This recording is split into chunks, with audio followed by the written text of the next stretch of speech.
Segenap hidupku ku serahkan padamu. Bimbing aku masuk rencanamu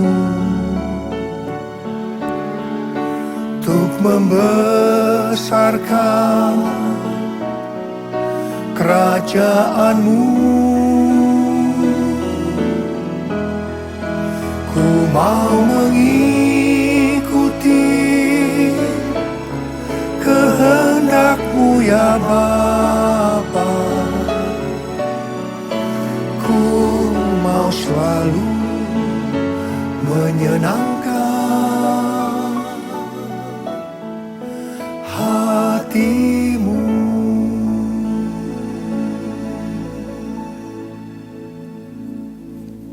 Shalom saudara kasih Tuhan. DNA daripada gereja kita adalah restorasi Pondok Daud. Sesuai dengan Kisah Para Rasul 15 ayat 15 sampai dengan 18. Yang merestorasi Pondok Daud adalah Tuhan Yesus sendiri. Apa maksudnya? Supaya semua bangsa diselamatkan. Jadi Tuhan Yesus menanam gereja kita, yaitu GBI Jalan Jenderal Gatot Subroto, dengan maksud agar menjadi penuai-penuai jiwa. Sehingga terjadi penuaian jiwa besar-besaran. Apa yang dimaksudkan dengan Pondok Daud? Untuk 25 tahun yang pertama, definisinya adalah doa, pujian, penyembahan, bersama-sama dalam unity siang dan malam. Untuk 25 tahun yang kedua, definisinya adalah prajurit-prajurit Tuhan yang gagah perkasa, yang mempunyai gaya hidup, berdoa, memuji dan menyembah Tuhan bersama-sama dalam unity siang dan malam, dan melakukan kehendak Tuhan pada zaman ini. Kita baru saja memasuki ulang tahun yang ke-28, jadi kita sedang memasuki 25 tahun yang kedua. Supaya kita dapat melakukan kehendak Tuhan pada zaman ini, kita harus menjadi prajurit-prajurit Tuhan yang gagah perkasa, yang melakukan peperangan rohani dan keluar sebagai pemenang, dan menjadi penyembah-penyembah, yaitu mereka yang suka berdoa, memuji dan menyembah Tuhan dalam unity siang dan malam. Apa kehendak Tuhan pada zaman ini?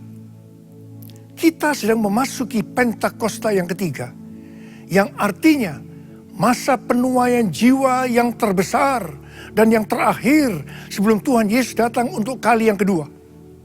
Tuhan menghendaki agar kita menjadi penuai-penuai jiwa.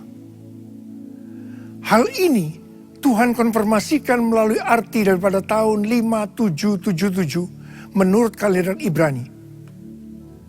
Dari tanggal 3 Oktober 2016 sampai dengan tanggal 20 September 2017. Menurut kalender Ibrani, kita memasuki tahun 5777 yang disebut dengan Ain Sain.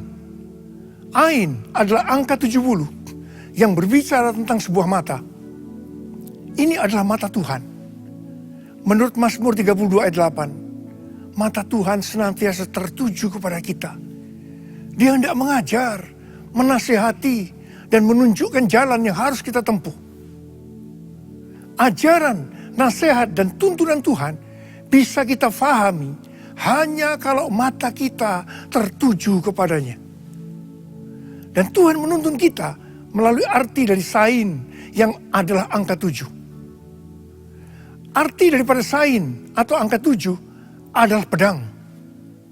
Tahun 5777 adalah tahun pedang yang berbicara yang pertama peperangan rohani di mana kita harus keluar sebagai pemenang.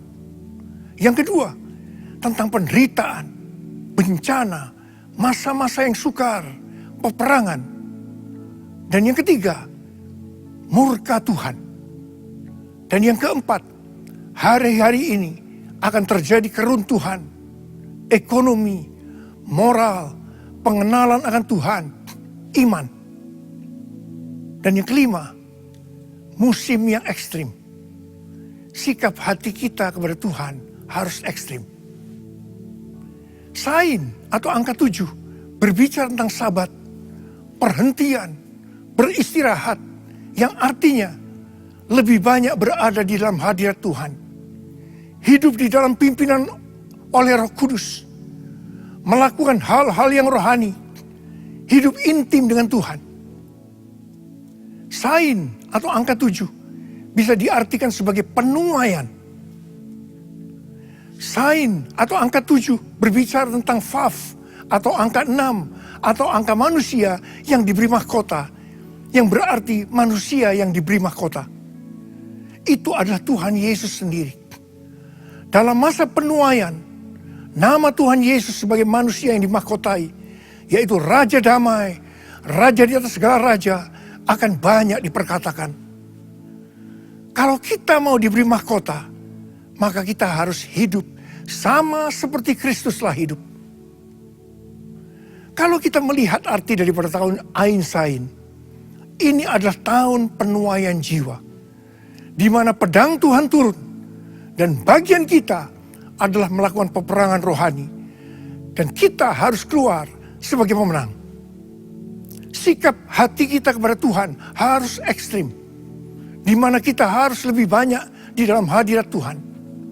Kita hidup intim dengan Tuhan, dan kita percaya kalau kita melakukan semuanya ini, maka Tuhan akan memberikan mahkota kepada kita. Saudara kasih Tuhan, kita akan memasuki tahun Ain Sain. Mari kita berdoa. Bapa, kami sedang memasuki tahun Ain Sain, di mana ini tahun penuaian jiwa. Jadikan kami semua Tuhan menjadi penuai-penuai jiwa. Berkat-Mu melimpah kepada anak-anak-Mu semua. Terima berkat Tuhan. Terima berkat Tuhan. Terima kesembuhan. Terima mujizat. Dalam nama Yesus. Dalam nama Yesus. Amin.